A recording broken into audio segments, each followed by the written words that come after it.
खुलुमबाय स्टुडियाव दं आं भाग्यश्री बसुमतारी बिजनी थुरिबारि बियाब आरो मानास सेरफां बियाबाव बुध सन्मेलन हाबाफारि लादों।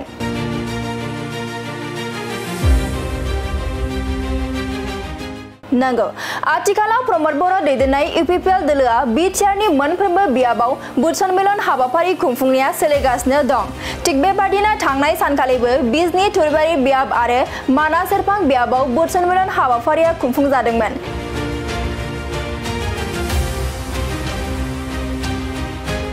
बेनिनो बे बुध सन्मेलन हाबाफारियाव मानास सेरफां बियाबाव गासै 3000सो बुथ कमिटिनि दैदेनगिरिफोरा बाहागो लादोंमोन। बे बुथ कमिटिनि दैदेनगिरिफोरजों लोगोसे एमपि रनगोरा नार्जारियाबो बाहागो लादों। बे हाबाफारियाव एमपि रनगोरा नार्जारिया बाहागो लानानै बिपिएफनि आफादगिरि हाग्रामा महिलारिया गाव माबायदि थासारियाव दं बेखौ गावनो मिथिया। बिपिएफआ दिनैनि समाव फारफ्रोमथिंबो लाथिख' जालांबाय। हाग्रामा महिलारिया माखासे खोथाफोरखौ होननानै मोजां मोनो आरो गावनि साफा सानै दैदेनगिरिफोरखौ लाखिनो थाखाय माखासे खोथाखौ बुङो होनना रनगोरा नार्जारिया खौरांगिरिनि गेजेरजों बुंथिदों। दानिया फैदो बिथां रनगोरा नार्जारिया खौरांगिरिनि गेजेरजों मा बाथ्रा बुंथिखो जों आबुङै मिथिना लानि। आथिखालाव इउपिपिएल हानजाया जोबोद गोख्रों जाबाय आरो जोङो खोब मोनसे सिस्टेमेटिक भाबै दलखौ थिक खालामदों। सेन्ट्रेल कमिटि प्रमोद बर' बिथांनि दैदेननायाव जोंनि जिल्ला committee, block committee, primary committee बिनि गाहायसिनाव थानाय जि बुथ कमिटि बे बुथ कमिटिखौ गोख्रों खालामनो थाखाय जों दिनै खामानि मावदों आरो बिनि रिजाल्टखौ जों दिनै नुबाय। दिनैहाय जोंहा मानास सेरफांनि सिङाव थानाय जेसेबां बुथ कमिटिफोर दङ बे बुथ कमिटि मेम्बारफ्रा बेवहाय 3000सो दङ। दिनै बहाय बाहागो लाफैजोबदों।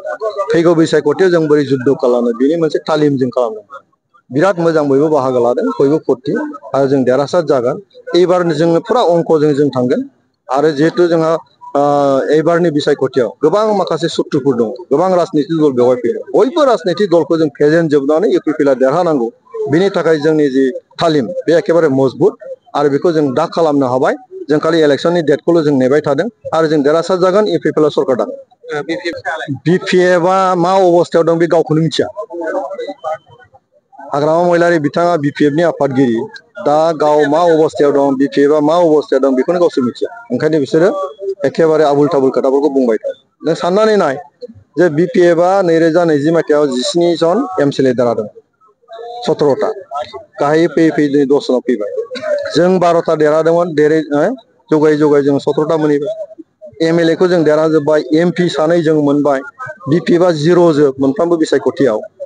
आरो बिपिएफआव आथिखालाव सोर नेता दं? खाम्फा बरगयारी बिथां दंमोन, चन्दन ब्रह्म बिथां दंमोन, हेमेन्द्रनाथ ब्रह्म बिथां दंमोन, हितेश बसुमतारी बिथां दंमोन, इभेन नैबे मानास सेरफांनि जा धनन्जय बिथाङाबो दंमोन, सावरायग्रा बिपिएफआव दंमोन। दिनैथ' गासिबो गारनानै फैजोबबाय।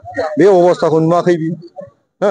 गतिके बिथांनि जि अंक बेयो गाव बेबायदि होननानै गोजोननाय मोनो आरो साफा सानै गावजों जि दङ बेखौ लाखिनो थाखाय बे खोथाखौ बुंबाय थादों।